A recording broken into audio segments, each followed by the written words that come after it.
Shalom Bapak Ibu sekalian, apa kabar? Luar biasa, segar semua ya? Ya udah mandi dari pagi. Kalau kita misalnya hidup selalu dalam suatu keadaan di mana nyesel hidupnya, lalu berkeluh kesah setiap hari ya. Tapi ini hal yang wajar menurut saya. Siapa sih yang gak punya persoalan dalam hidup? Ya, apa hal yang paling gak enak dalam hidup menurut Bapak Ibu? Gak punya uang, ada pinjol atau minjem sama Pak Jimmy, banyak uangnya dia. Ya, hujan ada payung bisa berteduh, panas masuk ke mall AC dingin, bisa. Tapi kalau hidup dalam kekhawatiran, wow, ini yang paling menyiksa diri, benar? Paling enak hidup khawatir. Loh, kemarin saya mau ikut acara convention di Bali, udah beres semua tiket apa segala macam, udah daftar.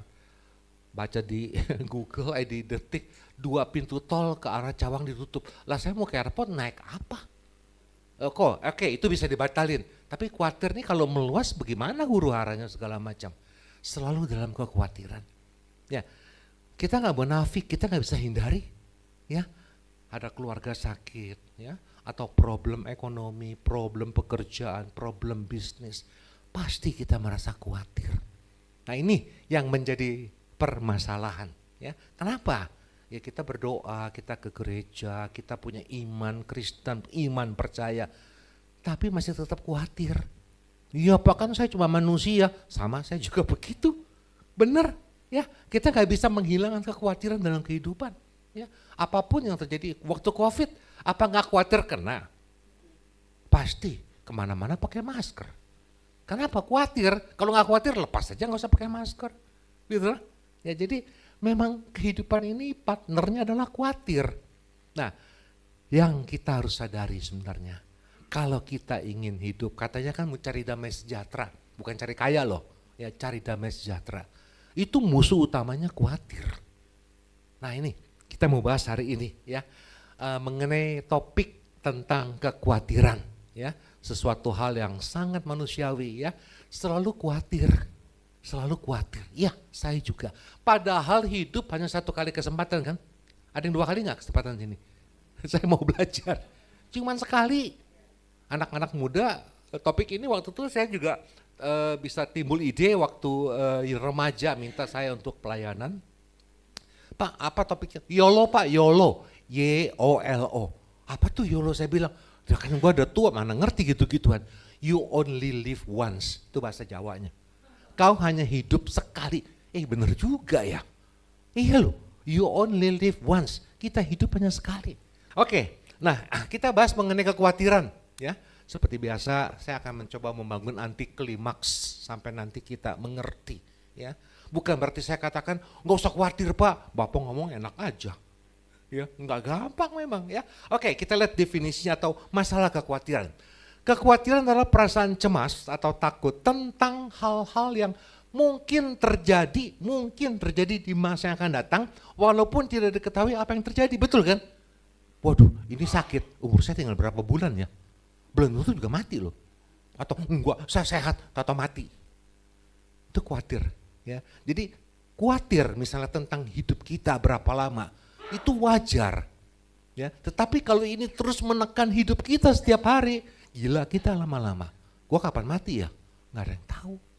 Nah, kalau ini terus terngiang-ngiang dalam hidup kita, aduh ini anak saya nih bagaimana nih, lulus dengan sekolahnya, ya gimana ini pekerjaan dapat apa enggak, terus dikhawatirkan.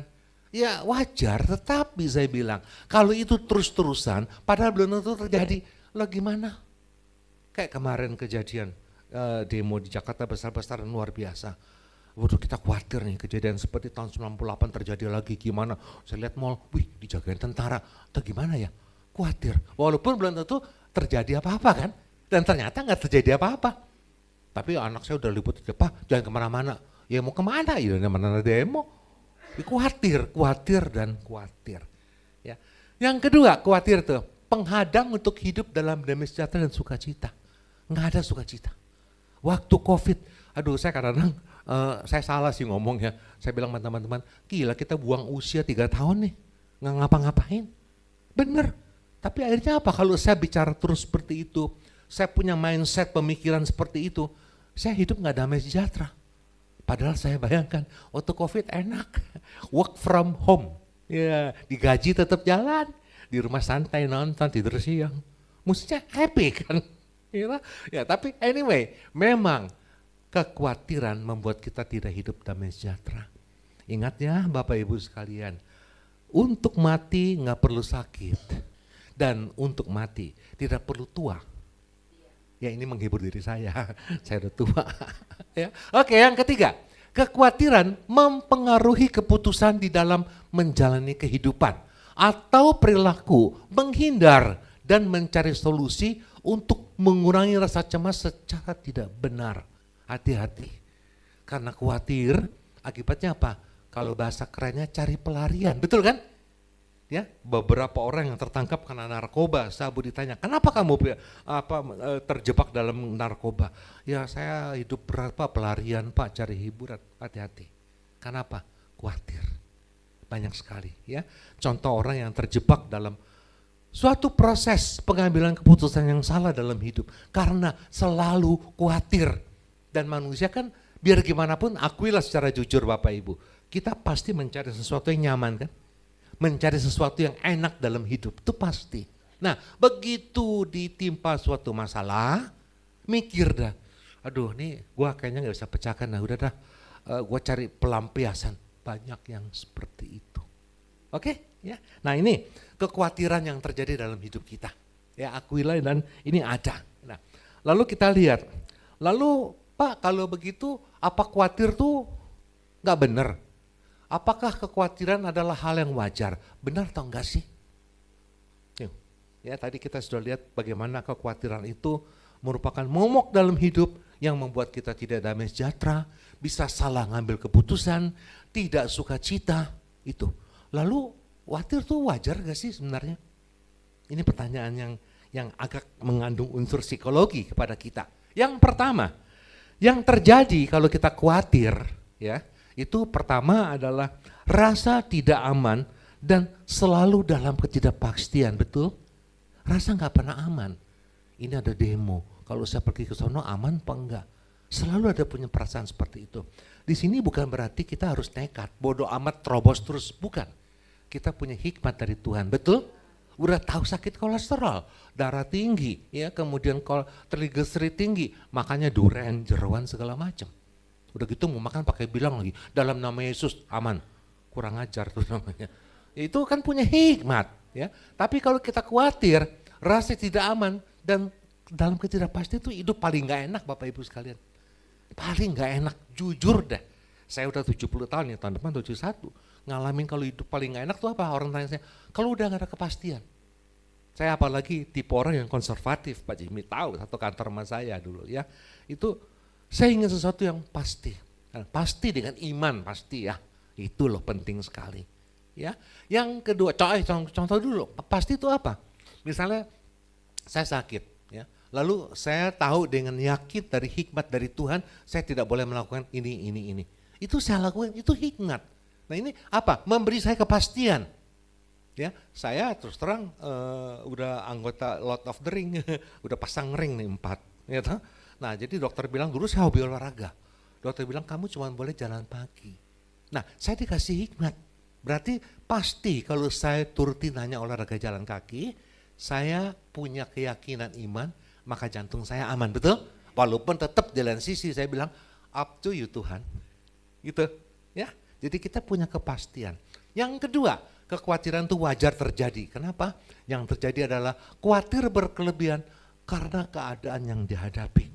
Ya, apa aja itu keadaan yang dihadapi kita lihat ya, sekolah, masalah studi, masalah karir, hubungan keluarga, keuangan, masa depan dan lain-lain. Ini situasi-situasi yang kita temukan dalam keseharian kita. Betul? Ya.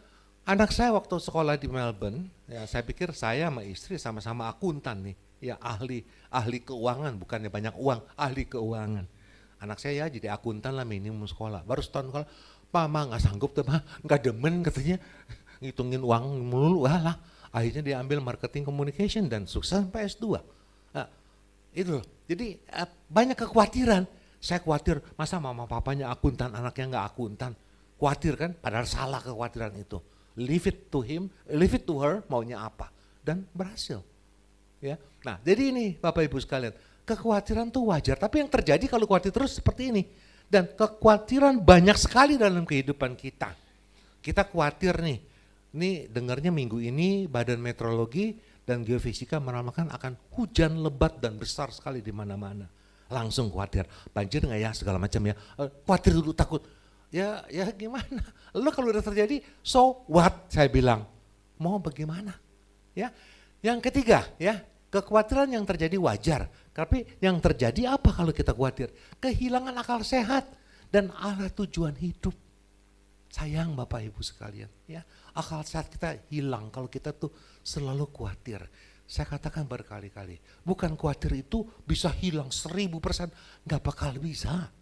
Namun masalahnya sampai seberapa jauh kita khawatir. Nah ini akibat-akibat yang terjadi yang memberikan signal kepada mindset kita, pikiran kita, hati-hati kalau khawatir berkelebihan. Saya kembali katakan khawatir silakan, saya juga suka khawatir kok. Ya, tapi kalau kita berkelebihan tanpa menjadi orang yang percaya, itu yang bahaya. Kehilangan akal sehat, arah tujuan hidup nggak jelas. Banyak contoh mereka yang kena narkoba. Saya pernah mengunjungi tempat rehabilitasi ya dengan teman saya psikolog, kita interview gitu. Iya Pak, saya udah nggak tahu hidup mau apa lagi. Ya ilah kasihan lu, gue bilang. Gue pengen hidup umur panjang, lu nggak tahu apa mau hidup lagi. Banyak yang begitu.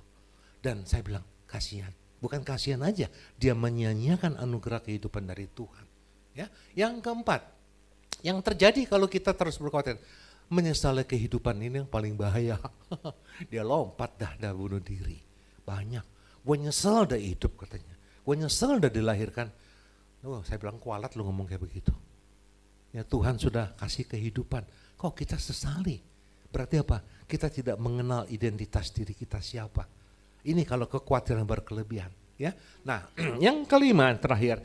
Tidak lagi menyesali kehidupan, tidak percaya lagi pada Tuhan, ya jelas.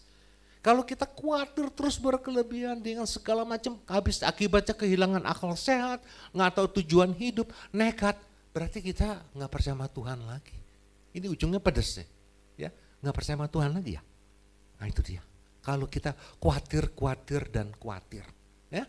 Oke, Bapak Ibu sekalian, jadi kita udah masuk ke dalam 2 poin ya. Nah, lalu ayat apa yang menjadi dukungan kita dalam bicara soal kekhawatiran ya? Ayat intinya saya ambil dari Filipi 4 ayat 6 sampai dengan 7. Kita tahu Rasul Paulus waktu itu di penjara ya. Dan kota Filipi itu terletak di Makedonia, di mana yang tinggal itu adalah orang Yunani dan orang Romawi. Nah, pada saat Rasul Paulus di penjara terjadi kekacauan ya. Perpecahan di gereja, kemudian kedua juga tekanan dari pihak Romawi. Dia menulis ini sebagai memberikan penghiburan dan kekuatan kepada jemaat di Filipi. Ya, kita baca Filipi 4 ayat 6 sampai dengan 7. Janganlah hendaknya kamu khawatir tentang apapun juga, tapi nyatakanlah dalam segala hal keinginanmu kepada Allah dalam doa dan permohonan dengan ucapan syukur. Damai sejahtera Allah yang melampaui akal sehat akan memelihara hati dan pikiranmu dalam Kristus Yesus. Amin. Keren banget ini ya. Kita lihat ada beberapa aspek dari ayat ini. Pertama, pasti dikatakan jangan kamu khawatir. Yang ngomong tuh Tuhan sendiri. Firman Tuhan, dan firman itu adalah Allah itu sendiri yang hidup. Jangan khawatir. Tapi katakanlah, nyatakanlah semua dalam permohonan, dalam doamu, dengan ucapan syukur. Jadi kalau tadi saya bilang menyesali hidup, itu bukan tipe orang bersyukur, betul. Udah bagus hidup, ya. Nah, kemudian di sini juga ada hal yang nyatakanlah segala keinginanmu dalam doa dan permohonan. Nanti kita bahas loh, ada saya khusus ini, saya dalamin apa perbedaan doa dengan permohonan. Rasul Paulus menegaskan ada 2 aspek, ya. Kemudian dinyatakan juga, kalau nanti dapat damai sejahtera, walaupun khawatir masalah ini, masalah itu, masalah ini, tapi yang melampaui akal, Tuhan berikan kepada kita. Tuhan kayaknya udah gak mungkin dah saya bisa sembuh sakitnya. Bisa sembuh loh, banyak faktanya. Tuhan saya kan sehat, olahraga, gak ada penyakit, segala macam semua. 2 hari lagi mati. Bilang apa? Itu, melampaui akal sehat. Benar, Benar-benar, saya punya satu teman pelayanan juga bekas staff saya juga di pabrik obat terkenal, udah tahu semua lah OBH-nya Komifar gitu. Dia tuh pelayan Tuhan yang luar biasa. Ya, kemudian juga hidupnya bersih banget. Bersih, benar-benar. Kalau kita makan minum Coca-Cola gitu kan, dia mah air putih. Sekarang saya lagi ikutin juga sih, ya. Kemudian makan macam-macam, dia makanan sehat. Wah, bersih. Dan dia dokter, seorang dokter, ya. Karena kanker usus, sampai tinggal tulang sama kulit aja dan meninggal. Bilang apa? Sampai teman-teman bilang, wah heran lu, dia kan hidupnya bersih banget. Tulang. Saya yang hidupnya jorok gini masih makan terus sampai gemuk sekarang. Ya anyway, disitulah hak otoritas Tuhan. Ya, tapi saya luar biasa teman saya ini waktu sebelum meninggal, dia masih kerja, rapat pun datang dengan naik kursi roda. Semangatnya luar biasa sekali. Ya, jadi Bapak Ibu sekalian, hati-hati ya. Kalau kita selalu khawatir, kita menyanyiakan hidup, kita tidak percaya kepada Tuhan. Ya, saya ulangi berkali-kali bawel nih ya, bukan bilang gak boleh khawatir, Bapak ngomong enak aja, ini udah pusing nih, belum dapat kerjaan, bisnis gagal, sepi. Ya tapi kalau kita terus gitu, pertanyaan saya tuh, so what, maunya apa? Ini udah faktanya seperti itu. Makanya kenapa kita punya Tuhan? Kita punya percaya bahwa Yesus Kristus, Allah Bapa pencipta kita, itu bukan tadi lagunya ada kan, bukan sekedar hanya menolong, dia menentukan langkah hidup kita. If you don't trust him, kalau kita nggak percaya dia, ya nggak usah ke gereja, saya bilang. Ya, sekarang ini lagi rame nih di mana-mana. Gereja itu katanya tempat untuk seremonial, untuk pertunjukan yang wah dengan bumbu rohani segala macam. Saya jawab, saya ada debat kemarin, so what? Yang penting kan hatinya. Emang salah memuji Tuhan dengan luar biasa? Ya, sekarang gereja, apalagi gereja mega church, istilahnya mega church ya. Itu besar gerejanya, semua musiknya hebat. Emang salah? Mau gerejanya sepi juga, kalau datang nangis-nangis gitu. Kalau hatinya gak benar, emang gak benar aja. Loh, zaman udah berubah kok. Kita harus mengikuti kan? Coba sekarang bisa gak hidup tanpa HP? Ayo. Hidup, HP itu bukannya keperluan hidup, tapi HP sama dengan hidup, benar? Luar biasa kan? Ya sudah berbeda, kita akuilah, terimalah keadaan tadi. Yang sama keadaan zaman perjanjian lama ya beda. Gitu loh. Ya. Oke, ini ayat penting ya, inti kita. Nah, saya kasih rumus nih. Ya, lalu rumusnya supaya nggak khawatir gimana Pak? Tadi Rasul Paulus mengatakan doa plus permohonan plus ucapan syukur, 3 poin kan di ayat tadi. Dikurangin akal, jangan pakai akal. Jangan pakai akal kalau mikir. Ya, saya berdebat minggu lalu, ya, saya sempat kritik. Ada yang mengatakan, wah dia di gereja mainstream, dia di gereja karismatik. Saya bilang bedanya apa? Tapi jelaskan saya bukan dengan tulisan, dengan Alkitab. Ada nggak? Tuhan Yesus tidak pernah memecah-mecah tubuhnya. Saya cukup keras saya berdebat dan dia marah, whatever, I don't care. Saya bilang, buktikan di Alkitab, ada nggak yang mengatakan itu? Jangan pakai akal. Saya bilang, oh kalau gitu kita nih GBI gereja kelas 2. Nggak bisa ngomong dia. Itu banyak sekali. Saya bilang, bukan gerejanya, bukan denominasinya, hatinya, betul. Mau ke gereja manapun juga, sama aja. Ya banyak sekali sekarang, aduh saya kadang-kadang sedih melihat kenyataan-kenyataan seperti tadi. Mereka yang kadang-kadang menganggap dirinya lebih dan sebagainya. Loh mau pindah-pindah silakan, cuman saya tanya satu, kapan lu bertumbuhnya? Itu aja, mau cari kenyamanan jangan ke gereja. Ya, oke, jadi rumusnya ada doa, ada permohonan dan ucapan syukur. Kurangin sama akal, jangan pakai akal. Tuhan gimana saya bisa dapat mujizat, udah begini. Tetap kita doa, tetap mengucap syukur. Nah itu hasilnya satu nih, kalau kita hidup dalam kekhawatiran, yang kita harapkan apa? Kan mujizat gak langsung terjadi kan, gak kayak orang gigit cabai terus pedes. Adanya harapan, itu hidup paling enak kalau punya harapan. Paling enak. Wah anak saya udah 2 tahun gak naik kelas nih. Tapi dia sekarang rajin belajar, saya punya harapan, pasti naik kelas tahun ini. Haleluya, itu perbedaan dalam hidup. Ya, masalah yang terjadi, segala macam semua. Itu pasti akan, bukan kita bilang pasti selesai, tapi akan membuat kita damai sejahtera kalau kita punya harapan. Harapan ini juga barang mahal. Coba bayangkan Bapak Ibu, kalau dia bilang, udahlah gue udah gak punya harapan dah, mati aja dah. Banyak yang begitu. Ya saya bilang ya mati aja dah sono. Itu loh ya, jadi doa plus permohonan plus ucapan syukur, dikurangin akal, jangan pakai akal logika, itulah adanya harapan. Nah, apa bedanya doa dengan permohonan? Doa adalah lebih luas daripada permohonan. Doa itu adalah untuk kita menjalin hubungan yang erat dengan Bapa di surga, yaitu berisi ucapan syukur, ucapan terima kasih, pengakuan dosa. Itu loh kalau doa itu lebih luas. Tapi kalau permohonan ada yang spesifik. Kita harapkan, kita bisa meminta Tuhan tolong sembuhkan penyakit saya. Tuhan tolong pulihkan kesehatan orang tua saya. Itu permohonan. Nah, permohonan harus dengan iman, betul? Ya kalau udah mohon, tapi udah habis mohon terus doa, sedih, khawatir lagi, jangan mohon. Tapi kalau doa itu mempererat hubungan dengan Bapa di surga. Ya, biasanya doa dengan permohonan, ya. Doa itu bisa doa syafaat, doa pribadi atau doa bersama. Ya, jadi ini ada perbedaan, bukan perbedaan dalam arti begitu jelas perbedaan tidak. Kita harus ngerti. Doa itu adalah mengucap syukur, mengaku dosa, berterima kasih dan memohon perlindungan. Itu doa, yaitu mengeratkan hubungan kita dengan Bapa. Tapi kita sebagai anak-anaknya, kita juga punya hak sebagai ahli waris kerajaan surga untuk memohon sesuatu dengan suatu keyakinan iman di sini hati-hati bahwa kalaupun permohonan saya tidak dipenuhi Tuhan, itu haknya Tuhan, betul?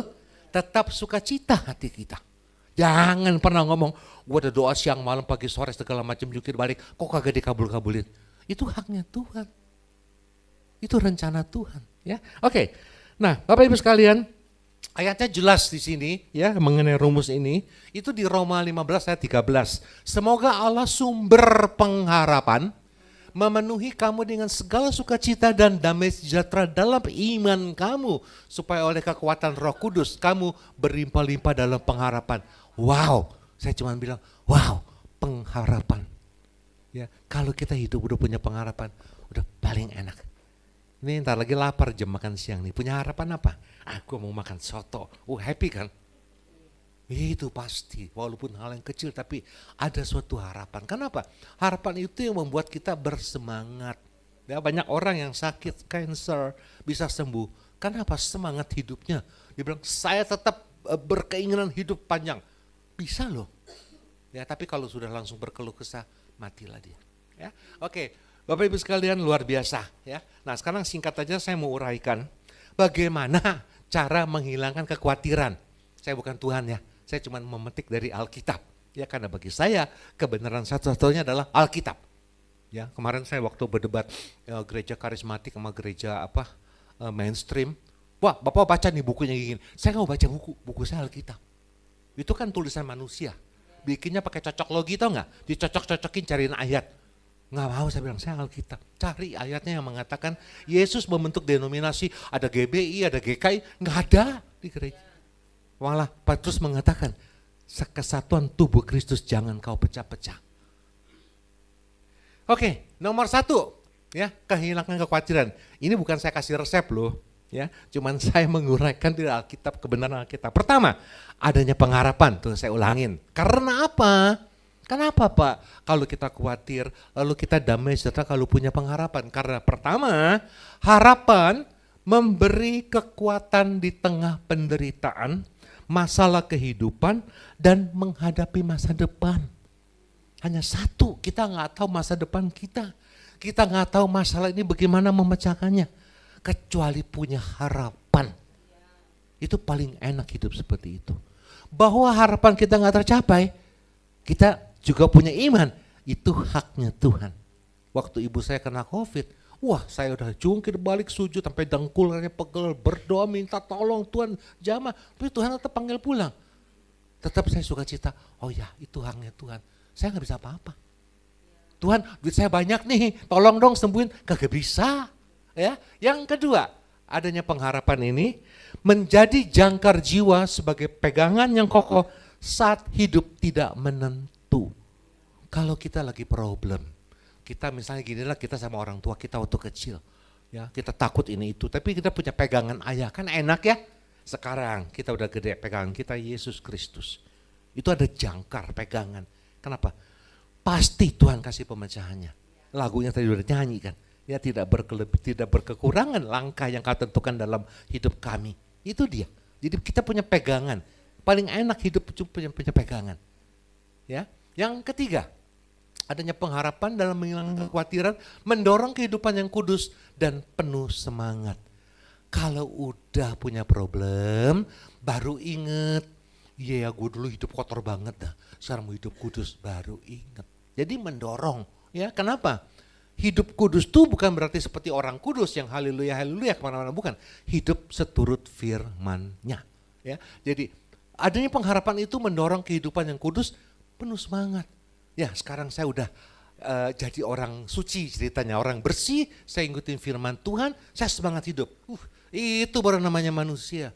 Seperti itu. Ya tapi kalau kita terpuruk terus, khawatir terus, saya cuma bilangin, sayang hidup lu, you only live once, hanya hidup sekali. Ya udah mati nggak bisa bangkit lagi, belum ada yang karena mati bangkit lagi.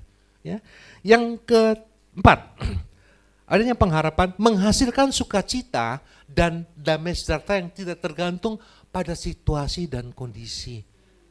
Ingat Bapak Ibu, saya berkali-kali mengatakan sukacita, damai sejahtera barang paling mahal.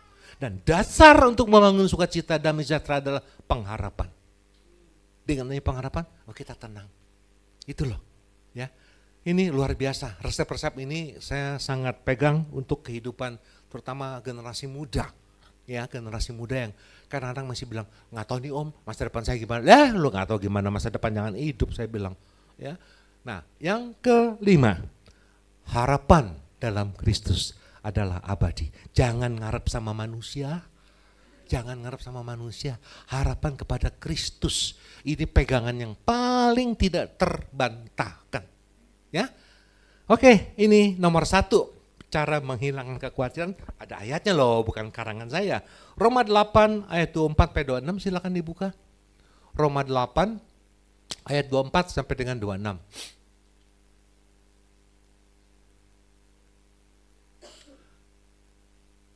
Oke, sebab kita diselamatkan dalam pengharapan. Tetapi pengharapan yang dilihat bukan pengharapan lagi. Sebab bagaimana orang masih mengharapkan apa yang dilihatnya, ayat 25.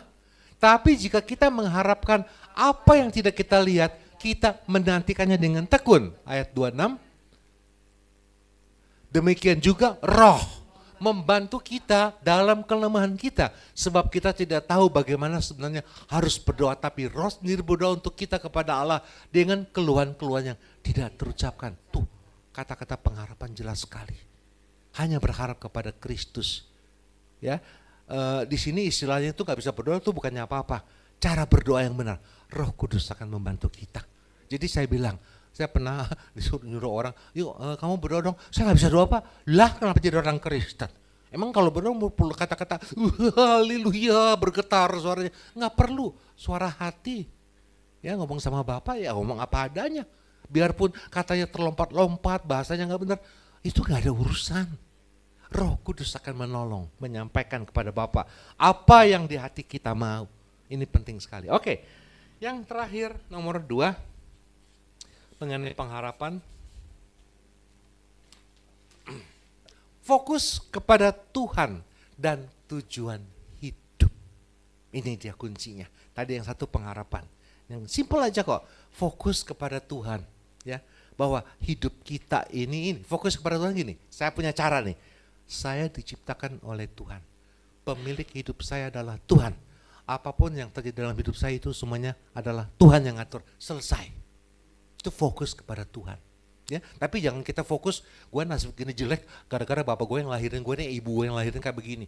Itu bukan fokus kepada Tuhan. Menyesali kehidupan, ya. Dan tujuan hidup. Ingat loh, ya. Nah, Bapak Ibu di dalam keluarga apakah punya visi misi? Harus ada. Ya, bukan berarti pakai kata-kata meluk, enggak. Cobalah bicara dengan suami istri. Kita nih tujuan hidup kita apa sih yang kita mau capai? Oh, saya ingin nanti umpamanya sesudah saya pensiun, saya melayani ya. Soal cukup atau kurang duit, itu urusan Tuhan, bukan urusan saya. Tapi saya mau seperti itu, saya mau damai sejahtera. Kalau Tuhan kehendaki saya ingin panjang umur, sehat, lihat anak cucu semua sehat. Itu loh visi kita. Itu. Nah, untuk mencapai visi tadi, kita nggak bisa cuma ngomong doang dong, harus menjalankannya. Misinya apa? Mau sehat, ya olahraga, makan yang benar, istirahat yang cukup. Ya. Ingin supaya anak cucu kita nanti sehat semua baik, minimum kita memberikan nasihat-nasihat yang baik. Itu loh. Jadi ada caranya. Nah, ini penting, itu tujuan hidup. Jangan ditanya, tujuan hidup lu apa? Ya nggak tahu lah, nggak flow aja lah jalanin seperti ini. Kasihan, saya bilang sayang. Ya, oke, yang pertama apa? Untuk menghilangkan kekhawatiran ini. Yang pertama, investasikan waktu, energi, kekuatan, dan talenta kepada hal-hal yang memiliki nilai kekal. Apa itu maksudnya? Pelayanan, praktek kasih, dan sebagainya. Kalau kita hidup kita 24 jam hanya fokus kepada cari uang, dan uang, matilah kau. Tapi coba pikirkan kepada yang kekal. Loh, saya nggak menafikan, saya khotbahkan 3 minggu yang lalu, bulan yang lalu. Kita perlu uang? Pasti, nggak mungkin. Ya cuman berapa besar bukan tentu kita yang menentukan, Tuhan yang ngasih. Ya, tapi kalau kita menginvestasikan waktu kita sehari-hari, tenaga kita, kemampuan kita untuk hal yang kekal, itu berarti kita fokus kepada Tuhan. Hanya dengan demikian kita punya kekhawatiran hilang. Ini percaya saya. Ya, saya sering sangat mendorong ya generasi muda terutama untuk ayo aktif dalam komunitas. Soal seneng gak seneng, nyaman gak nyaman urusan nomor 2. Tapi nanti kalau sudah bergaul akan asik. Ya, saya contoh anak saya waktu kuliah di Melbourne, saya cari gereja, ketemu satu pendeta, memang pendeta ini spesialisasi mahasiswa. Jadi jemaatnya setiap 4 tahun ganti. Ya udah lulus pulang kan. Ya, nah itu setiap Jumat malam dikumpulin semua, kadang-kadang pergi ke kafe ngobrol, terus bentuk komunitas, komsel, segala macam. Sabtu yuk acara masak makanan Indonesia, dan itu sehat sekali. Itu berkembang dan baik ya, gitu loh, ketimbang dia keluyuran.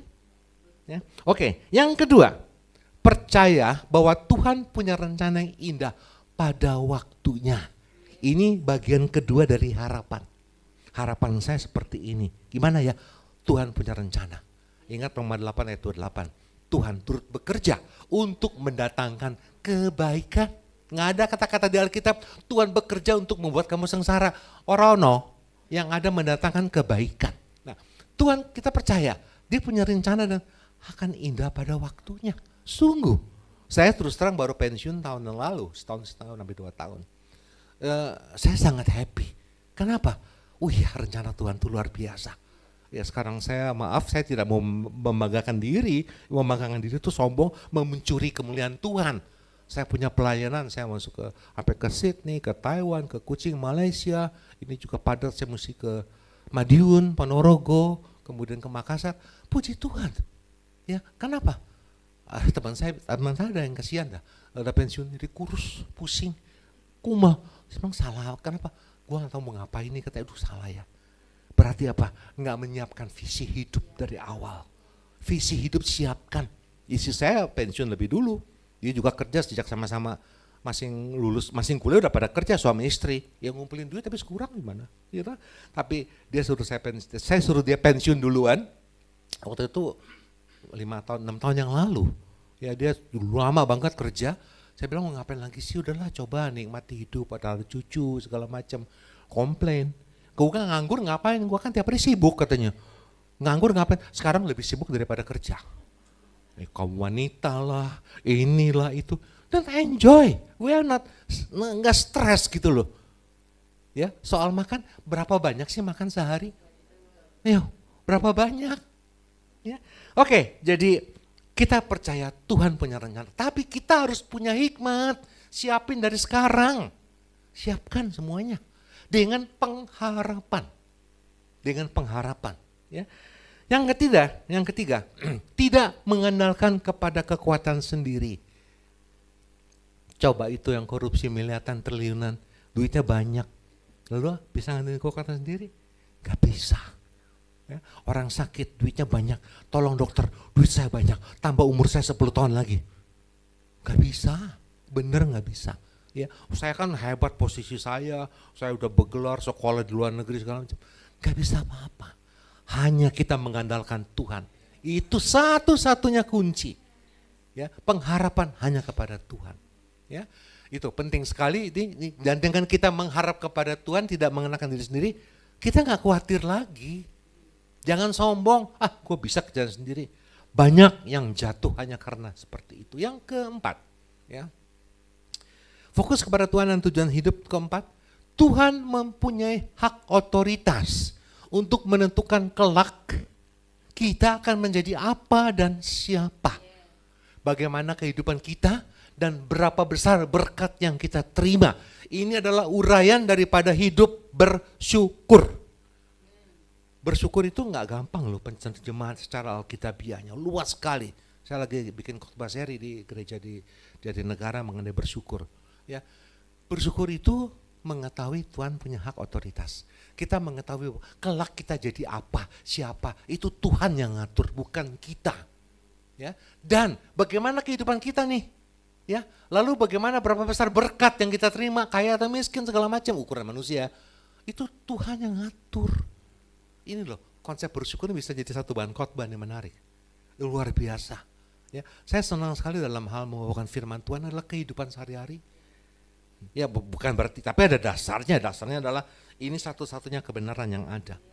Ya bukan dasar karangan manusia, makanya Bapak Ibu kalau mau iseng, ya mau khotbah di rumah, bahan saya minta aja ini karangan saya sendiri kok. You have the right to copy, Anda punya hak untuk mengopi. Oke, ya. Yang terakhir yang kelima, hidup itu adalah anugerah yang sangat berharga. Aduh Bapak Ibu, ya kalau udah kelihatan San Diego Hills kemarin saya lihat banyak sekali itu, udah pada mati semua ya. Saya pikir kita masih hidup, aduh saya bilang istri saya, kita puji Tuhan ya. Ya nggak ada sakit penyakit, ada sakit penyakit tapi nggak punya sakit hati gitu, itu yang paling enak. Bener, sakit hati paling enak loh, sakit kepala makan obat bilang. Ya, tapi benar-benar kalau kita menyanyikan kehidupan, saya lihat tuh hamparan rumput semua itu, semuanya batu nisan, sepi gitu, seperti itu dan someday we will be like that. Ya, nah oleh karena itu selama kita hidup, ayo, kenapa kita tidak penuhi ya firman Tuhan yang mengatakan hiduplah damai sejahtera, itu aja. Ya, oke, nah ini nomor 2 ini dari mana ayatnya? Kita lihat. Amsal 3 ayat 1 sampai dengan 2. Kita lihat. Nah, saya bacakan. Hai anakku, janganlah engkau melupakan ajaranku dan biarlah hatimu memelihara perintahku. Ayat 2. Karena panjang umur dan lanjut usia serta sejahtera akan ditambahkannya kepadamu. Amin. Tuh, jelas sekali. Kalau kita fokus sama Tuhan, kita mengikuti firman-Nya, jalan hidup kita sesuai firman-Nya, itu luar biasa. Pak, saya nggak sanggup mengikuti hidup seperti firman Tuhan. Minta Roh Kudus. Bayangkan, berdoa aja Roh Kudus tolong. Nah, Roh Kudus tolong. Bagaimana saya menghilangkan hidup yang serba khawatir ini?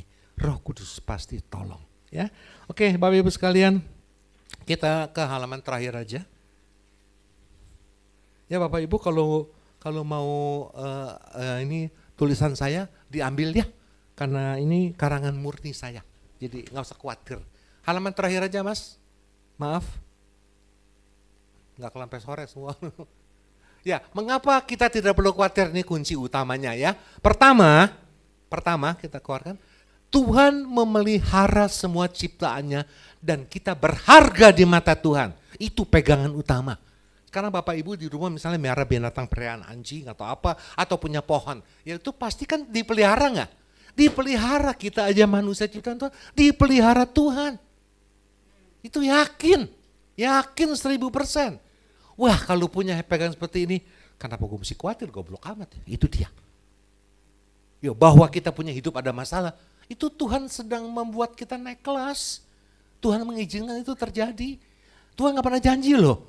Orang Kristen, orang yang taat ikut firman-Nya nggak ada masalah, nggak ada, pasti ada.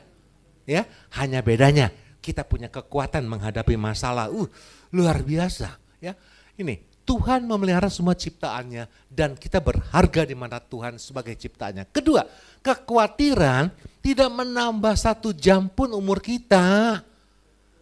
Saya khawatir gini-gini. Jadi kalau dengan khawatir bisa nambah panjang umur? Enggak ada. Aneh kan kata-katanya? Kita lihat sebentar, Mazmur 6 ayat 27-29. Ini penting. Ayat penutup ya. Matius 6 ayat 27-29. Matius 6. Nah, siapakah di antara kamu yang karena kekhawatirannya dapat menambah sehasta saja pada hidupnya? Nggak ada tuh. Ya, oh kalau saya khawatir berarti kan saya akan berpikir lalu saya bisa lebih panjang umur, bisa segala. Nggak ada. Tambah pendek umur lalu cepat mati. Ya benar. Banyak orang sakit kanker, dokter bilang kenapa? Ini sakit jiwa katanya. Karena khawatir, takut, khawatir, sakit lah kau. Ya. Oke, ayat penutup terakhir. Ya, ayat penutupnya. Ini tadi saya tambahkan ya. Dan mengapa kamu khawatir akan pakaian? Perhatikanlah bunga bakung di ladang yang tumbuh tanpa bekerja dan tanpa memintal. Itu bukti Tuhan memelihara hidup kita. Bunga bakung aja kata Tuhan, enggak diurusin, enggak dikasih makan, hidup bagus lagi. Oke, ya. Oke, Mas, ayat penutup deh ya. Dari Matius 6 ayat 34. Sebab itu janganlah kamu khawatir akan hari besok. Ya. Karena hari besok mempunyai kesusahannya sendiri. Kesusahan sehari cukuplah untuk sehari. Ya. Besok hujan besar, sebodoh amat. Yang penting kita nikmati hari ini. Haleluya, amin, Tuhan Yesus memberkati.